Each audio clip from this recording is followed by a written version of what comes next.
Chapter 13: Reincarnation, Dreams, and the Hidden Male and Female Within the Self. As I mentioned earlier, each person lives both male and female lives. As a rule, conscious memory of these is not retained. To prevent an overidentification of the individual with his present sex, within the male there resides an inner personification of femaleness. This personification of femaleness in the male is the true meaning of what Jung called the anima. The anima in the male is, therefore, the psychic memory and identification of all the previous female existences in which the inner self has been involved.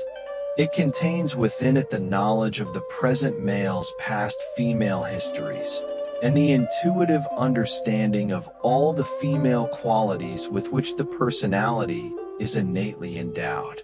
The anima, therefore, is an important safeguard, preventing the male from over-identifying with whatever cultural male characteristics have been imposed upon him through present background, environment, and education. The anima serves not only as a personal, but as a mass civilizing influence, mellowing strongly aggressive tendencies and serving also as a bridge both in communicating with women in a family relationship and in communication also as it is applied through the arts and verbalization. The male will often dream of himself, therefore, as a female. The particular way in which he does so can tell him much about his own reincarnational background in which he operated as a female. Maleness and femaleness are obviously not opposites, but merging tendencies. The priestess, the mother, the young witch, the wife, and the old wise woman. These general types are archetypes, simply because they are root elements representing, symbolically, the various kinds of so-called female qualities and the various kinds of female lives that have been lived by males. They have also been lived by females, of course. However, the women do not need to be reminded of their femaleness, but again, so that they do not over-identify with their present sex, there is what Jung called the animus, or the hidden male within the woman. Again, however, this represents the male lives with which the self has been involved, the young boy, the priest, the aggressive jungle man, and the wise old man. These are types, representing generally and symbolically past male lives lived by present women. Women, therefore, can learn much about their reincarnational past as men through studying those dreams in which these types appear, or in which they themselves appear as men. Through the anima and the animus, so-called, present personalities are able to draw upon the knowledge and intuitions and background that was derived from past existences as the opposite sex. On some occasions, for example, the woman may go overboard and exaggerate female characteristics, in which case the animus or male within comes to her aid, bringing through dream experiences an onrush of knowledge that will result in compensating male-like reactions. The same applies to a male when he over-identifies with what he believes to be male characteristics, for whatever reason. The anima or woman within will rouse him to make compensating actions, causing an upsurge of intuitive abilities, bringing a creative element to offset aggressiveness. Ideally, left alone, these operations would result in a balance individually and en masse, where aggressiveness was always used creatively, as indeed it can and should be.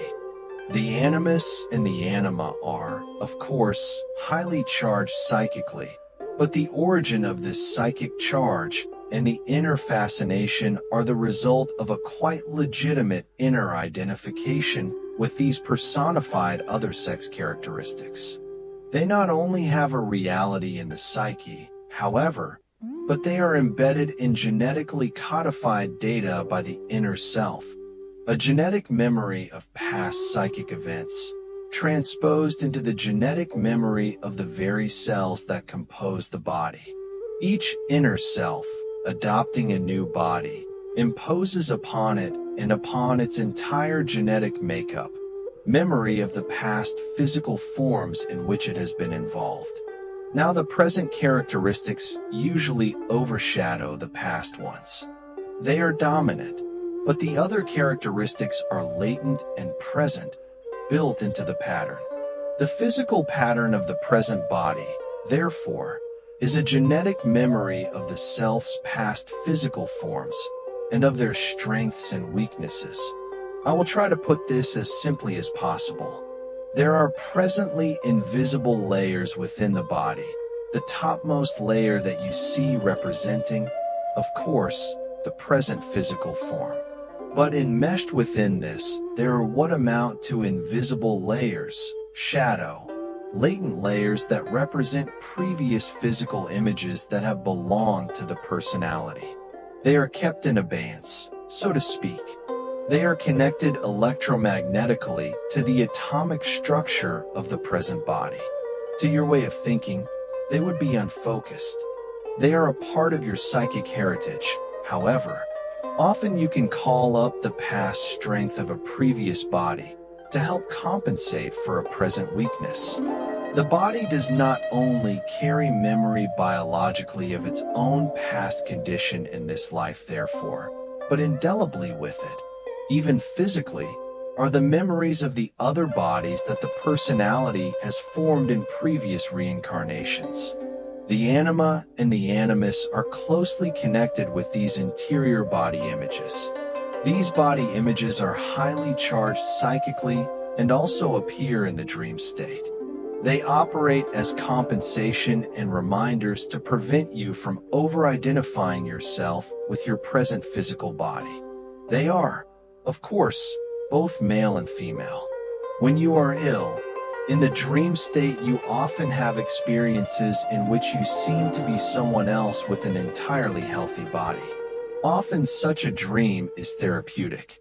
An older reincarnational body has come to your aid, from which you draw strength through the memory of its health.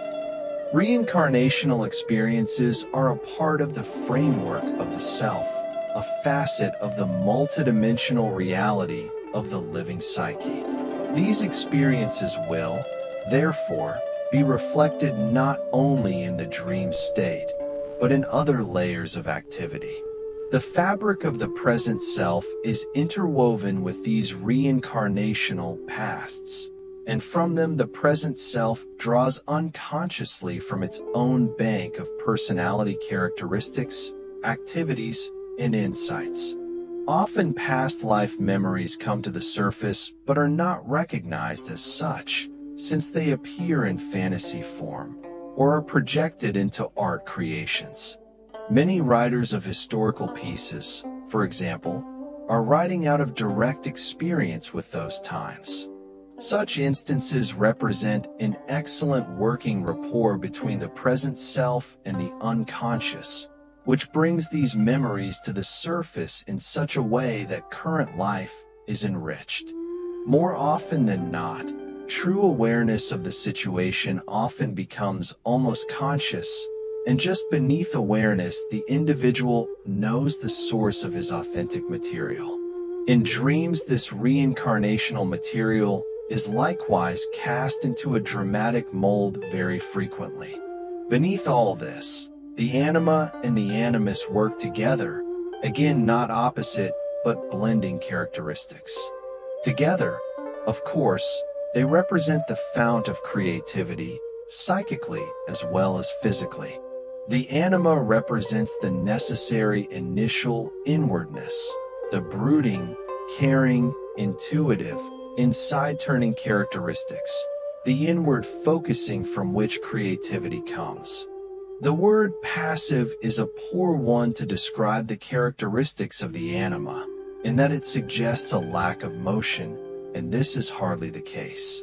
It is true that the anima allows itself to be acted upon, but the motive behind this is the desire and the necessity to tune into other forces that are supremely powerful. The desire to be swept along, therefore, is as strong with the anima as the opposite desire for rest.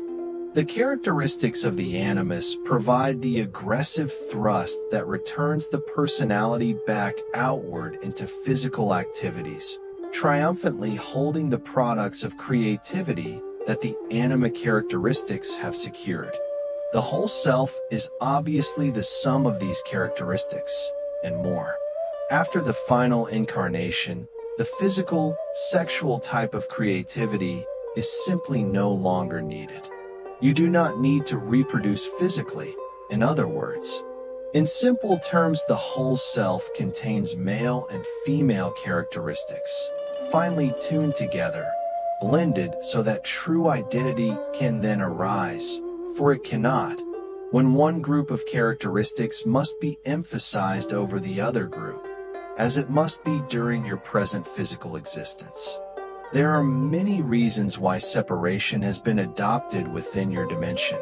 The reasons have to do with the particular way in which mankind has chosen to evolve and use its abilities, and I will have more to say regarding this point, but it does not belong in this chapter.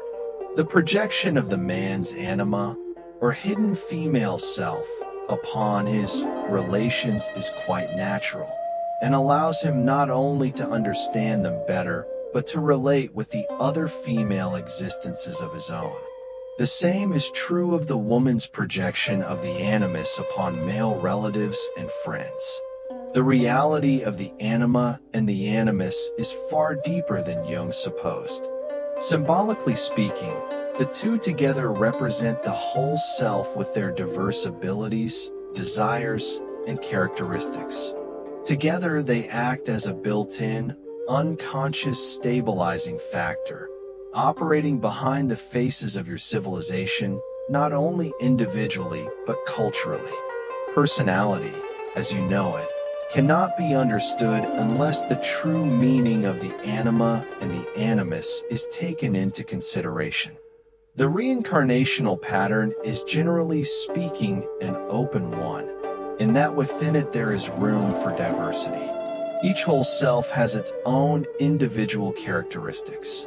It can live its lives as it sees fit within the guidelines. There may be a series of male or female existences, unbroken. Such a choice has some drawbacks. There are, however, no rules dictating sexual development in varying incarnations, except that experience with both sexes must be taken on, and the various characteristics developed. This does not mean that an equal number of male and female lives must be lived. Some, for example, find it far easier to develop as one sex or the other, and will need more opportunities for experience as the sex with which they experience difficulty. The animus and the anima become even more important in these instances when a series of one-sex lives are chosen. The original pattern for the animus and anima comes from the whole self before reincarnations. The animus and the anima are born into the individual with the first physical life and serve as an inner pattern, reminding the personality of its basic unity. Here is another reason for the strong psychic charge behind these symbols and the godlike quality that they can transmit and project. The male yearns toward the anima because it represents to the deep unconscious those other characteristics of the whole self that, on the one hand, lie latent, and that, on the other hand, struggle for release. The tension between the two leads him to temper aggressiveness with creativity, or to use aggressiveness creatively. Now there are deep correlations between these symbols and the struggle in which mankind is involved. Your consciousness, as you know it, your particular present kind of consciousness, is a statement of awareness brought about by a particular kind of tension, a specific kind of focus arising from the true unconscious of the whole self. The true unconscious is not unconscious. Instead, It is so profoundly and unutteringly conscious that it bubbles over. The life that you know is simply one of the many areas in which it is conscious. In each facet of its consciousness, literally tremendous power and balance must be maintained to hold aloft this particular consciousness experience from all others. Your reality exists in a particular area of activity in which aggressive qualities, thrusting outward characteristics, are supremely necessary to prevent a falling back into the infinite possibilities from which you have only lately emerged. Yet from this unconscious bed of possibilities, you derive your strength, your creativity, and the fragile yet powerful kind of individual consciousness that is your own. The two-sex division was adopted, separating and balancing these most necessary but seemingly opposing tendencies. Only beginning consciousness needs these kinds of controls.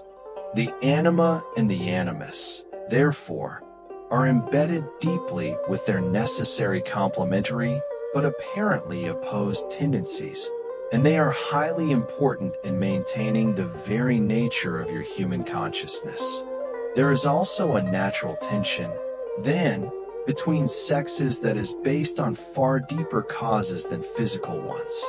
The tension results from the nature of your consciousness that arises from the anima, but depends on its continuation upon the aggressiveness of the animus. I have to my extent explained the fascination that one has for the other, as suited from the inner knowledge of the whole self, that strives to attain true identity as it struggles to combine and fulfill the seemingly opposite tendencies that are a part of it. At the end of the reincarnational cycle, the whole self is far more developed than it was before. It has realized and experienced itself in a dimension of reality unknown to it earlier, and in doing so, has of course increased its being. It is not a matter, then, of a whole self splitting in half, and then simply returning to itself.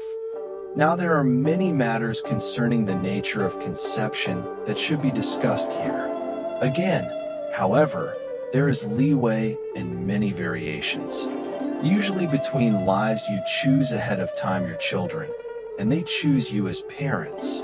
If you are to be born as a male, then the mother serves as a stimulus to activate the symbol of the anima in you, so that the pattern of your own female lives becomes a portion of your next existence. Your mother, if you have known her in the past, will find at birth an upsurge of dreams involving other existences in which the two of you were together. These may not even be recorded consciously, but in many cases, they are, and are then forgotten. Her own past male lives will help her relate to you as her son. In some cases, new mothers may feel highly aggressive and nervous. These feelings are sometimes due to the fact that the male son causes an activation of the animus in her, with a resulting charge of aggressive feelings. The atoms that compose the fetus have their own kind of consciousness. The volatile awareness consciousnesses that exist independently of matter form matter according to their ability and degree. The fetus, therefore, has its own consciousness, the simple component consciousness made up of the atoms that compose it. This exists before any reincarnating personality enters it. The consciousness of matter is present in any matter, a fetus, a rock, a blade of grass, a nail. The reincarnating personality enters the new fetus according to its own inclinations, desires, and characteristics, with some built-in safeguards. However, there is no rule, then, saying that the reincarnating personality must take over the new form prepared for it either at the point of conception, in the very earliest months of the fetus's growth, or even at the point of birth. The process is gradual, individual, and determined by experience in other lives. It is particularly dependent upon emotional characteristics, not necessarily of the last incarnated self, but the emotional tensions present as a result of a group of past existences. Various methods of entry are adopted.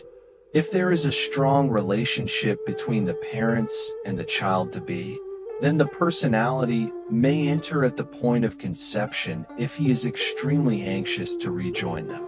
Even here, however, large portions of self-awareness continue to operate in the between-life dimension. In the beginning, the womb state under these conditions is a dreamlike one, with personality still focused mainly in the between-life existence. Gradually, the situation reverses until it becomes more difficult to retain clear concentration in the between-life situation. In these circumstances, when the personality attaches itself at conception, there is almost without exception strong past life connections between parents and child, or there is an unceasing and almost obsessional desire to return to the earthly situation, either for a specific purpose or because the reincarnating personality is presently obsessed with earthly existence. This is not necessarily detrimental. The personality can simply realize that it takes to physical experience well, is presently earth-oriented, and finds earthly atmosphere a rich dimension for the growth of its own abilities. Some personalities are drawn to enter at conception as a result of seemingly less worthy motives, greed, for example, or an obsessional desire that is partially composed of unresolved problems. Other personalities who never completely take to earthly existence may hold off full entry for some time, and even then, always remain at a certain distance from the body.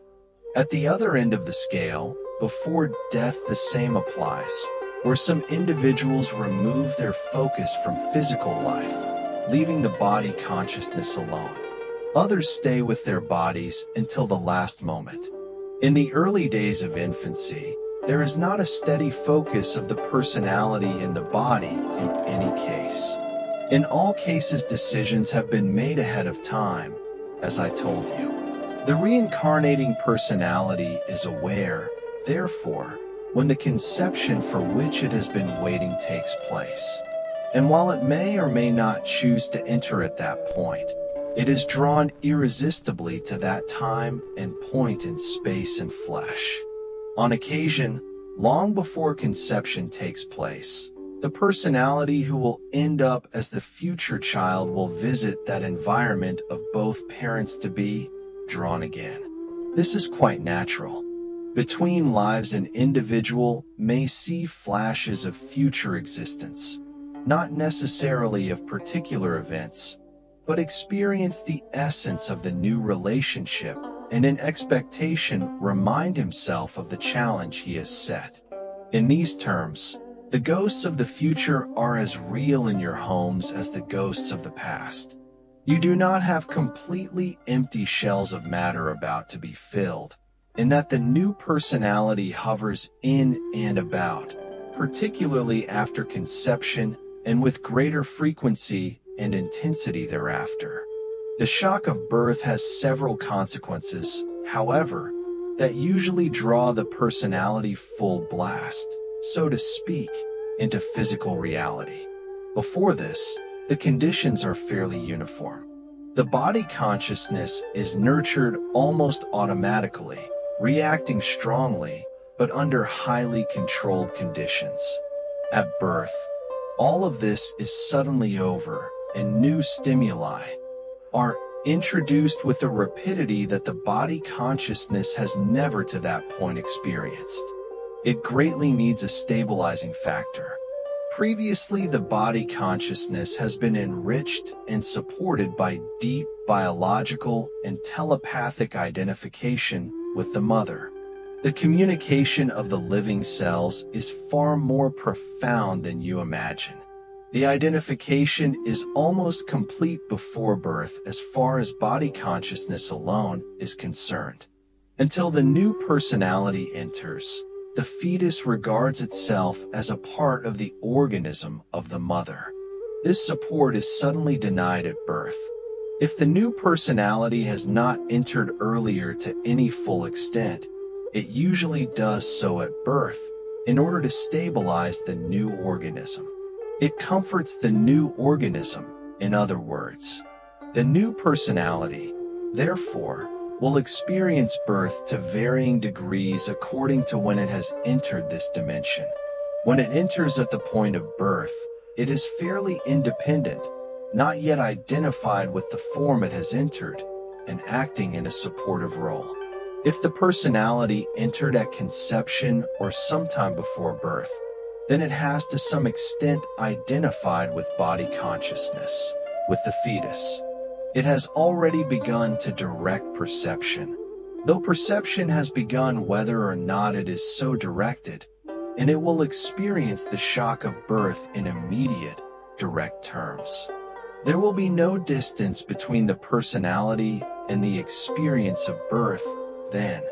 The newly entered personality, as a consciousness, flickers, in that there is a while before stabilization takes place. When the child, particularly the young child, is sleeping, for example, the personality often simply vacates the body. Gradually, the identification with the relationship between life situation dwindles until nearly full focus resides in the physical body. There are obviously those who identify with the body far more completely than others. Generally speaking, there is an optimum point of focus in physical reality, a period of intensification that has nothing to do with duration. It can last for a week or 30 years, and from then onward it begins to dwindle and imperceptibly begins to shift to other layers of reality. Now, a crisis, particularly in very early or very late life, may so shatter the personality's identification with the body that he vacates it temporarily. He may do one of many things. He may leave so completely that the body goes into coma, if the body consciousness has also suffered shock. If the shock is psychological and the body consciousness is still operating more or less normally, then he may revert to an earlier reincarnational personality. In such a case, this is simply a regression that often passes. Here we become concerned again with the Animus and the Anima. If a personality believes that it is doing a poor job in a male life, it may activate the Animus qualities, taking on the characteristics of a past female existence in which it handled itself well. Reversing the picture, the same can happen to a woman. On the other hand, if the personality finds that it has so over-identified with its present sex that its individuality is deeply threatened, then it may also bring to the fore the opposite picture, going so far as to identify again with a past personality of the opposite sex. The hold of the personality over the body is tenuous in the early years and grows stronger. The personality, for its own reasons, may decide upon choosing a body that is not aesthetically pleasing. He may never relate to it. And while the existence will serve what purposes he had in mind, there will always be a basic sense distance between the body and the personality within it. Those mentioned earlier who enter at the point of conception are usually highly anxious for physical existence. They will, therefore, be more fully developed and show their individual characteristics very early. They seize upon the new body and already mold it. The control over matter is vigorous, and they usually stay within the body, dying either in accidents where death is immediate or in sleep or with a disease that strikes quickly. They are manipulators of matter as a rule. They are emotional. They work out their problems in immediate, sometimes impatient, tangible ways. They work well with earth materials and translate their ideas with great force into physical terms. They make cities and monuments. They are architects. They are concerned with forming matter and molding it to their desire. As a rule, now, those who do not enter your plane of existence until the point of birth are less able manipulators in those particular terms. They are the meaning, if such a term can be used, the mean or average. Now there are some who resist the new existence, even though they chose it, as long as possible. To some extent, they must be present at birth, but they can still escape any full identification with the born infant. They hover within and about the form, but half reluctantly. There are many reasons for such behavior. Some personalities simply prefer in-between life existence and are much more concerned with the theoretical solving of problems than the practical application necessarily involved. Others have discovered that physical existence does not meet their needs as well as they thought it would, and they will progress much better in other fields of reality and existence. Because of their own characteristics, however, some prefer to set up a certain distance between themselves and their physical existences. They are much more concerned with symbols. They look upon earthly life as highly experimental. They approach it almost with a jaundiced eye, so to speak. They are not interested so much in manipulating matter as they are curious as to the ways in which ideas appear within matter. Again, generally speaking, they are always more at home with ideas, philosophies, and non-tangible realities. They are thinkers always a bit apart, their body types showing a lack of muscular development. Poets and artists, while somewhat of this nature, as a rule, are more deeply appreciative of the physical values of earthly existence, although they have many of the same characteristics. The attitude toward the body will always vary, therefore. Various types of bodies may be chosen, but there will still be overall preferences on the part of the whole self, and characteristics that will lead the whole self, so that generally the various lives lived will still have their own individual flavor. It is almost impossible to speak of when the personality enters the physical body without discussing the ways in which it leaves it, for all this is highly dependent upon personal characteristics and attitudes toward physical reality. Decisions as to future lives may be made not only in between life conditions, but also in dream states in any given life. You may have already decided, for example, now, upon the circumstances for your next incarnation. Although in your terms your new parents may be infants now, or in your scale of time, not even born, the arrangements may still be made. Perception is creation. Thanks for bringing these images to life. Like and follow to explore together.